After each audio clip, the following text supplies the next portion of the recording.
उत्तर प्रदेश के प्रयागराज में महाकुंभ का विशाल कार्यक्रम चल रहा है। इस मेले से बड़े ही विहंगम दृश्य सामने आ रहे हैं। महाकुंभ में आए कई बाबा लोगों की भी देश में खूब चर्चा हो रही है। सोशल मीडिया पर IITN बाबा इस समय चर्चा का विषय बने हुए हैं। IITN बाबा का नाम अभय सिंह है। वो आध्यात्म के सहारे जीवन यात्रा से जुड़े सवालों के जवाब तलाश रहे हैं। वैरागी IITN बाबा अभय सिंह के पिता करण सिंह का एक बड़ा बयान सामने आया है, जो इस समय चर्चा का विषय बन गया है। अभय सिंह के पिता करण सिंह ग्रेवाल चाहते हैं कि परिवार अब किसी भी स्थिति में उसके लिए कोई भी समस्या न बने। उन्होंने कहा कि निसंदेह वह बड़ा फैसला ले चुका है। उन्होंने कहा कि सभी उनकी वापसी चाहते हैं, लेकिन यह किस तरह से संभव है, इस पर विचार हो रहा है। महाकुंभ में जाने को लेकर परिवार के सदस्यों का फैसला होना अभी शेष है। बता दें कि करीब 1 साल पहले घर से गए अभय सिंह ने परिवार के सभी सदस्यों के नंबरों को ब्लॉक कर दिया है। व्हाट्सएप पर किए गए मैसेज के जवाब का इंतजार करना पड़ रहा है। 6 महीने से उन्हें अभय सिंह का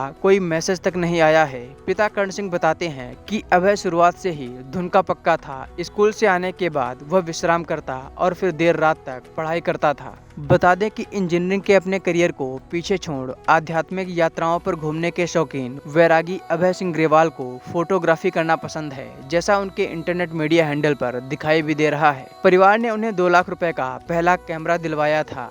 शिमला, मसूरी, धर्मशाला, केरल जैसे आध्यात्मिक स्थानों पर उन्होंने काफी समय बिताया। पिछले 1 साल में उनसे संपर्क के लिए परिवार की ओर से कई प्रयास किए गए, लेकिन बात नहीं बनी। पिता ने कहा, मैं चाहता हूं कि बेटा वापस आ जाए, उसे किसी तरह की पीड़ा नहीं होनी चाहिए। मां ने भी वापस आने और परिवार की देखभाल करने के लिए कहा है, लेकिन उन्होंने जवाब दिया कि सन्यासी बनने के बाद यह संभव नहीं है। इस मामले पर IITN बाबा अभय सिंह ने क्या बताया है, आइए आपको सुनवाते हैं। जैसे इस साल पहले मुझसे कुछ पूछा था ना, कहाँ से आए हो, तो उसको बहुत सारे जवाब देता था। वो कभी बोलता था कैलाश से आया हूँ, कभी बोलता था मैं कुंड से आया हूँ, कभी बोलता था यहाँ से आया हूँ।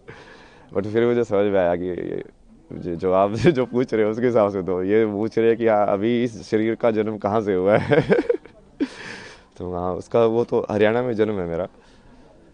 हरियाणा में झज्जर जो ज़िला है, तो स्कूलिंग वगैरह वहाँ से हुई। फिर उसके बाद पढ़ाई के लिए जैसे JEE वगैरह एग्ज़ाम की तैयारी की।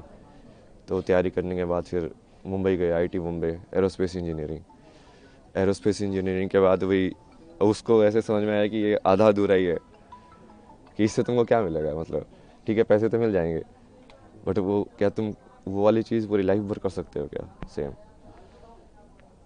अब वो लाइफ भर यदि नहीं कर सकते हो, मतलब तुम उब जाओगे उस चीज़ से। तो मेरे को वैसा चाहिए था, लाइक पूरा जॉब, लाइक हाँ ऐसी चीज़ मुझे मिल जाए जो मैं करता रहूँ, बस मज़ा आता रहे, लाइफ चली जाए पूरी है।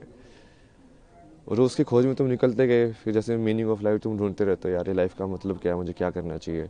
आगे बढ़ते जाते हो, आगे बढ़ते जाते हो।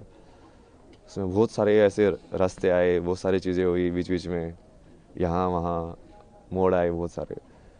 धीरे धीरे आके फिर तुमको वही फाइनली वही तुम वैसे ही देखते हो कि जो होना होता है वो वैसे ही होता है। तो वैसे ही हुआ, सत्य तक पहुंचा मैं, जैसे भी पहुंचा। लड़खड़ा के भटक भटक के। फिर उसके बाद अभी तो जैसे फिर उसको समझ में आया कि अभी जो भारत का जितना भी ये वैदिक जो ज्ञान बोलते हैं या पुराना जो संस्कृति ज्ञान बोलते हैं, वो सारा का सारा उसी के ऊपर डिपेंडेंट है। मतलब अपने जितने भी हैं नाट्य शास्त्र या जो भी बनाए गए हैं, वो सब आध्यात्म को केंद्र बिंदु लेके बनाए गए हैं।